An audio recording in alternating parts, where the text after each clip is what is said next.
नमस्ते भारत, आप सभी श्रोताओं को सुबह का नमस्कार। मैं नीरज शाह, आप सुन रहे हैं IK न्यूज। आइए नजर डालते हैं सुबह की प्रमुख खबरों पर। अवैध कब्जा हटवाने को पत्र, किसानों के लिए हो सकता है जुर्माना, छोटा सिक्का आम आदमी के लिए मुसीबत, सोना खरीदारी का सुनहरा अवसर। आइए सुनते हैं अब खबरें विस्तार से।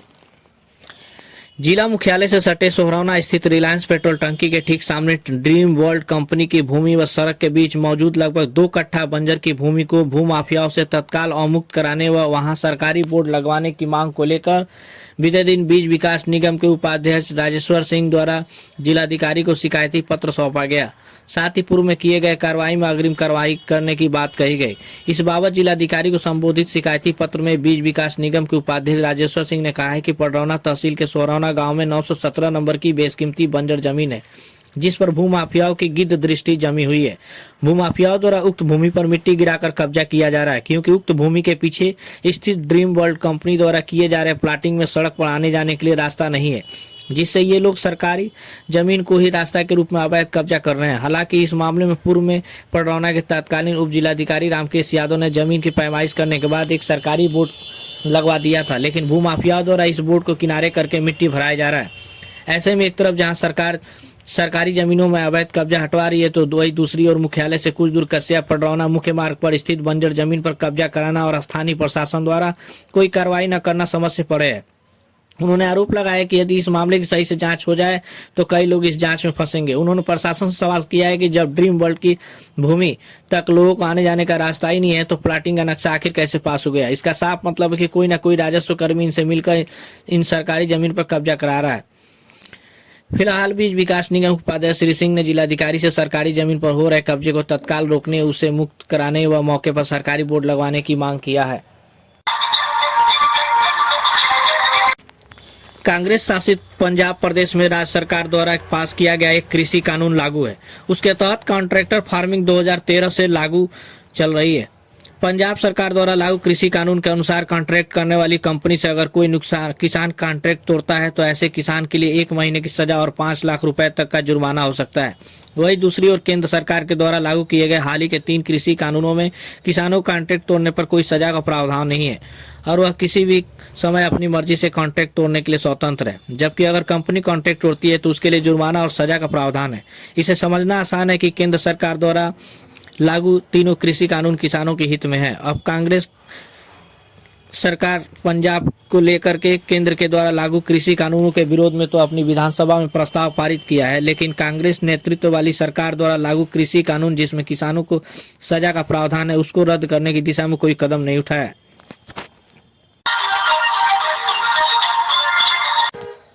सोना खरीदारों के लिए खुशखबरी है। बजट के बाद से सोने की कीमत में लगातार गिरावट का दौर जारी है। लगातार 5वें दिन से लेकर 7वें दिन तक जो है सोने और चांदी की कीमत में गिरावट देखी गई है। 1 फरवरी से लगातार सोना सस्ता हो रहा है। इस कारोबारी सप्ताह के पहले दिन सोमवार से कारोबारी हफ्ता के अंतिम दिन शुक्रवार को भी सोना की कीमत में गिरावट दर्ज की गई। गौरतलब है कि जब से बजट में मोदी सरकार ने सोने चांदी पर कस्टम ड्यूटी घटाने का ऐलान किया है, तब से सोने की चमक फीकी पड़ने लगी है।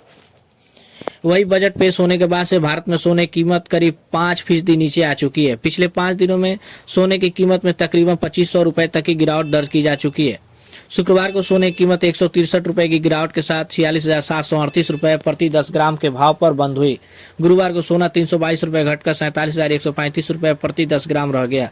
इससे पहले बुधवार को सोना 47,457 रुपए प्रति 10 ग्राम पर रहा था, जबकि मंगलवार को सोना 47,619 रुपए प्रति 10 ग्राम पर बंद हुआ था।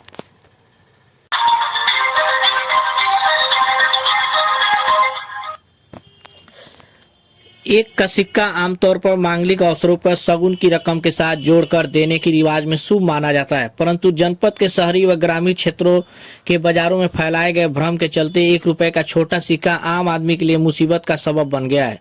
दुकानदार इसे चलन से बाहर बताकर लेने से मना कर रहे हैं, जबकि बैंक अफसर इसे दुकानदारों की मनमानी करार दे रहे हैं। व्यापारियों और बैंक अफसरों की इस कहानी में आम आदमी इस कदर उलझा है कि उसके घर सिक्कों का बोझ बढ़ता जा रहा है। काबिले गौर है कि नोटबंदी के बाद बाजार में सिक्कों की भरमार हो गई है। यह सिक्के अधिकतर बैंकों ने ही ग्राहकों को नोट के बदले दिए थे, लेकिन अब वही सिक्के लोगों के लिए मुसीबत बन गया है। पहले 1 व 2 रुपए के सिक्कों को लेकर आनाकानी हो रही थी और अब 1 रुपए के एक नए छोटे सिक्के को चलन से ही बाहर बताया जाने लगा है। स्थिति है कि 1 रुपए का छोटा सिक्का लीगल टेंडर होने के बाद भी मार्केट में चलन से बाहर हो गया है। दुकानदार छोटे सिक्के लेने से मना कर रहे हैं, लेकिन हकीकत यह है कि सिक्कों को लेकर केवल भ्रम फैलाया जा रहा है। बैंक अफसरों व बड़े दुकानदारों की आनाकानी के बीच आम लोग पिस रहे हैं और 1 रुपए के छोटे सिक्के लेकर इधर उधर भटकने को मजबूर है। सबसे ज्यादा दिक्कत ग्रामीण क्षेत्र के लोगों को हो रही है, क्योंकि महज अफवाह के चलते ही उनका सिक्का बाजार में खोटा बताया जा रहा है। वही सब्जी विक्रेताओं के अनुसार जब बैंक के लोग ही 1 रुपए के छोटे सिक्के लेने से मना कर रहे हैं तो हम लोग क्या करें। अब बड़े व्यापारी भी 1 रुपए के छोटे सिक्के नहीं ले रहे हैं। वही एक पान विक्रेता ने बताया कि एक रुपए का छोटा सिक्का कोई बड़ा व्यापारी नहीं ले रहा है। हम लोगों को सामान लेने में दिक्कत होती है, इसलिए हम लोग भी छोटा सिक्का नहीं ले रहे हैं।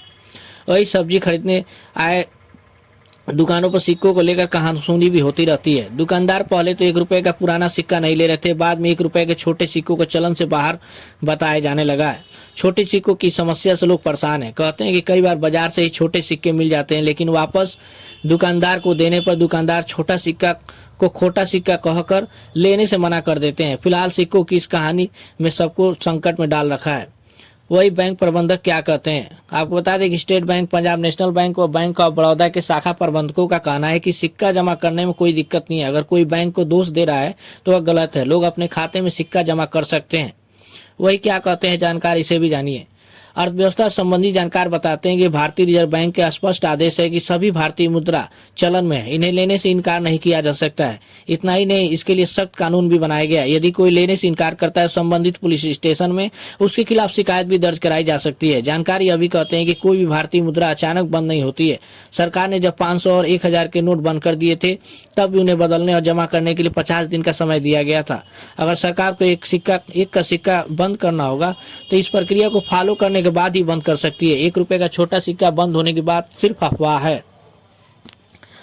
अब खबरें समाप्त हुई, कल इसी समय फिर मिलेंगे, तब तक के लिए सुप्रभात, धन्यवाद।